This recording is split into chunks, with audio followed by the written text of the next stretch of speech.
currently in search of something to use as a tripod. So I'm thinking if we stack multiple cups, let's test it. There we go. You can see a lot of thigh. A lot of thigh. You need a blankie. Hold the Christmas pillow. Put it under pen. There we go. That's good. Go ahead. Take it off.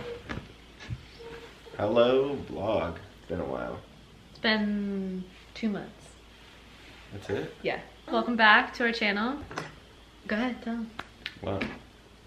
Everything that's happened over the last 2 months. There's a lot. A lot. 2 months ago was October. You started to move? We moved. We started to move right around my birthday, I think.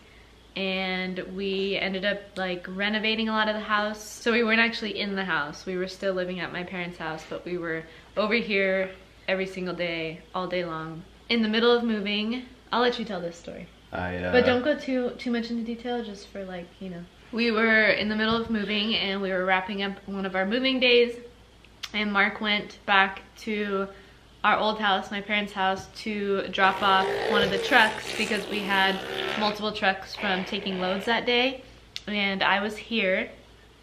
And we were on the phone, and I encountered her grandfather, and he was unresponsive. I called 911, and there was nothing they could do at that point. So in short, not to go into details for privacy of my grandpa and my family and everything, we don't really know what happened, but my grandpa passed away. He lived with us. He lived in the back house. There was 2 houses on the property. He passed away, and Mark was the first one to find him. So that happened October 22nd. Your parents were in Tennessee? Yeah, my parents were out of state. We were the only ones in town because my aunt was with them in Tennessee. My other aunt lives like half an hour from here, I guess. Yeah. So that was a really hard thing, especially for Mark, to encounter. A couple days after that, we had a bunch of family in town, and we did more of a celebration of life. That wrapped up October. Yeah. Well, and then Mark was on the fires around Halloween time, so he was gone for like a week. That was like right after we finished Grandpa's celebration of life. Yeah. Mark was gone for a week on fires, and that wrapped up October. So that was a really rough month. Kind of preface, like September, our marriage started to take a decline. But I would say with so much going on in October, it kind of got put on the back burner. Like we didn't acknowledge that we weren't in the best of places because there was just like so much going on, and we were like more focused on being around family and taking care of everything that was happening with my grandpa and things like that, and moving. So I feel like it kind of got pushed, like swept under the rug almost. Fast forward to November and December, I think we're at the lowest point. We're just like struggling to...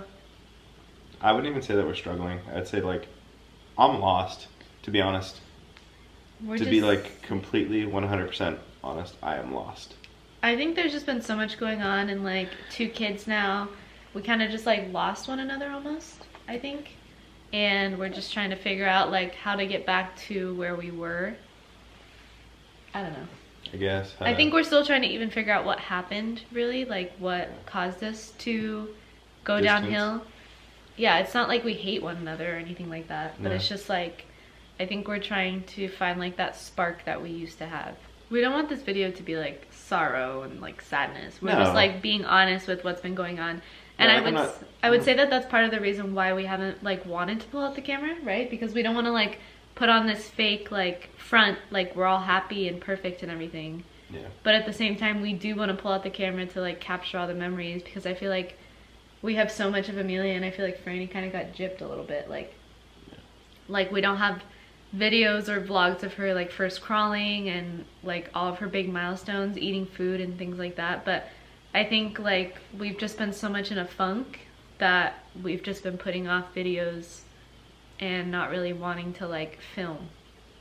Yeah, and the camera was complete shit. Yeah. So, but we are starting counseling, so we'll be going to marriage counseling this coming week. It'll be our first one, and hopefully that will give us something to look forward to. Yeah, so that's going on. I think probably to Mark it looks like it's not affecting me as much, but I handle like stress and hard times in a different way. I've been waking up with migraines once a week because I think I like internalize my stress and my feelings, whereas Mark like displays them more, I guess. Yeah, you could definitely tell. Like... So I think that causes a big disconnect as well. And then to be honest, he's gone a lot with work and his schedule is very unpredictable at times. So I'm with the kids most of the time and I just don't have the energy. This sounds really bad. I feel like I don't have energy to give towards Mark at the end of the day. And I think that's also a big issue. We'll keep you guys updated on counseling. And I think, because remember we were talking about how we wanted to make a video, like a tell-all video of everything that's been going on these past few months. Yeah. And your mom was like, well, you know, you don't have to tell people. But I think it's like, I don't know, I just think that there's a lot of people who feel pressure to like have the perfect marriage, and I don't think that exists. So I think it's important to like tell people like we're not perfect at all. We're far from it. Because we are happy as a family. It's just our marriage isn't the same as what it used to be, and so that's what we're working on. And then the last thing and the most recent thing that happened, back in 2012, my mom was diagnosed with breast cancer, and she had surgery and she was pronounced cancer-free. I think I vlogged when she texted that she was officially cancer-free. And then insert that video clip here. I had to. At her last mammogram a couple months ago, it came back that there was 2 suspicious areas. She was re-diagnosed with breast cancer. They are going to be able to handle it, so I'm thankful for that. I don't want to go into too much detail, but that is also going on. So hopefully they'll have that taken care of in January. She's going to be going into surgery, so fingers crossed that everything goes well and that she'll be on the road to recovery fairly soon. Just to kind of like reiterate, this is not meant to be like a woe is me video, like, oh, yeah. Pity us, pity party, you know, like right here. It's us being completely blatantly honest with where we've been the last 2 months, so. Yeah. And it's not like we're gonna go out and get divorced. It's just we're just having. You sure? We're just going through a rough patch. I think all couples go through a rough patch. A really rough patch. We had kids really young. We got married really young. Everything happened super fast, and I think it's just like all catching up to us. I mean, going back, I wouldn't change a single thing, but I think we just have to get over this little hump. We're like in a ditch. We're in a ditch, but we're climbing up. I'm like still looking up, waiting for the rope. I'm about to throw it to you. Okay. So that's where we've been. I think we're just gonna upload when we can. Stay tuned. We're also gonna be having a new intro coming out soon. A house tour finally. With that, welcome back to the channel. Look forward to having you guys. Franny's about to lose it, so I think we should wrap it up. Yep. See you guys in the next video. You're supposed to say what you all used to say. What did I used to say? It's been so long. Make sure you like, comment, subscribe. It's 9 o'clock. Just say. Make sure you guys like, comment, subscribe. And we'll see you guys in the next video. Say bye, Flan.